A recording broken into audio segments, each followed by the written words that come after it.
좀비물이지만 정작 좀비물에 기본이 없었던 영화 살아있다.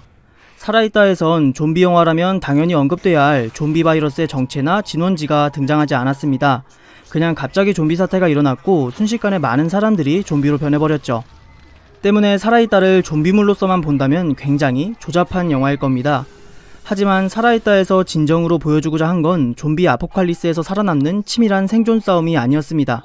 이 영화가 보여주고자 한 건 살아야만 하고 살아가고 싶은 청춘들의 몸부림이었습니다.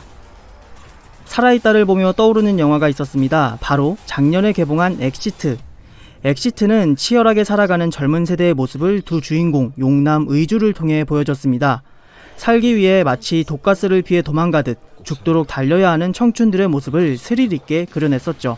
영화 살아있다도 엑시트처럼 청춘들의 모습을 은유적으로 표현해내고 있습니다. 그러나 엑시트의 용남과 의주보단 훨씬 힘이 빠진, 달리기조차 할 줄 모르는 방구석의 청춘들을 그려냈죠. 살아있다의 주인공 준우는 오전 10시가 돼서야 침대에서 일어납니다. 남들이 모두 바쁘게 하루를 살아가고 있을 시간에 일어나서 인터넷 방송으로 하루를 시작하죠. 이렇게 준우는 외부와 단절된 삶을 살아가고 있습니다. SNS와 인터넷 방송을 통해 많은 사람들과 연결되어 있는 것 같았지만 전기와 인터넷이 끊기자 그 누구도 없는 고독한 혼자가 되고 말았죠. 이런 식으로 영화 살아있다는 현 시대의 인간관계를 풍자하고 있습니다.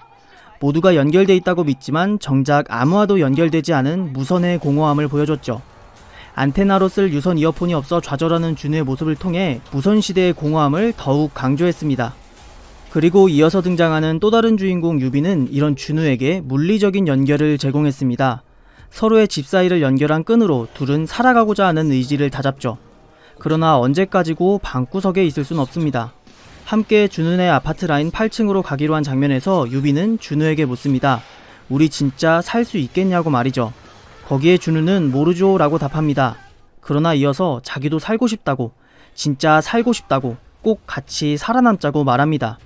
이 말을 들은 유비는 그럼 됐어 라고 대답했죠.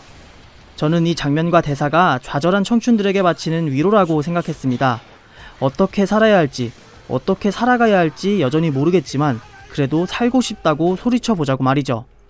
그리고 이와 비슷한 장면이 영화의 마지막 부분에 더욱 강렬하게 다시 등장합니다. 몰려오는 좀비들에게 물리는 대신 아직 인간일 때 스스로 목숨을 끊으려는 둘에게 구조헬기 소리가 들립니다. 준우와 유비는 좀비떼를 뚫고 옥상으로 향하죠. 그러나 옥상에 도착한 그들에게 구조헬기는 보이지 않았습니다. 결국 옥상문을 부수고 좀비들이 올라오는데 이때 준우는 좀비들을 향해 총알을 발사하죠. 좀 전까지 스스로에게 쏘려 했던 총알을 살기 위해 좀비들에게 쏘는 이 장면은 어떻게든 살고자 하는 청춘들의 모습을 보여주는 장면이었습니다. 마침내 구조된 둘의 모습에 이어서 영화는 준우가 올렸던 살아남아야 한다 해시태그를 살아있다로 바꾸며 끝을 맺었죠. 이렇게 살아남아야 한다가 살아있다로 바뀐 건 단순히 준우가 생존했다는 의미를 넘어서 방구석 청춘들을 대변해 그들이 어떻게든 살아가고 있음을 대변해주는 것 같았습니다. 인터넷 방송이라는 1대 다의 소통에서 SNS라는 다대 다의 소통, 그리고 준우와 유빈의 집 사이를 이은 로프와 무전기를 통한 1대1의 소통, 이렇게 소통과 관계에 대한 상징의 흐름에 집중해서 봤을 땐 꽤나 흥미로운 영화였지만 개연성과 기본 설정면에 있어선 부족함이 보이는 영화였습니다.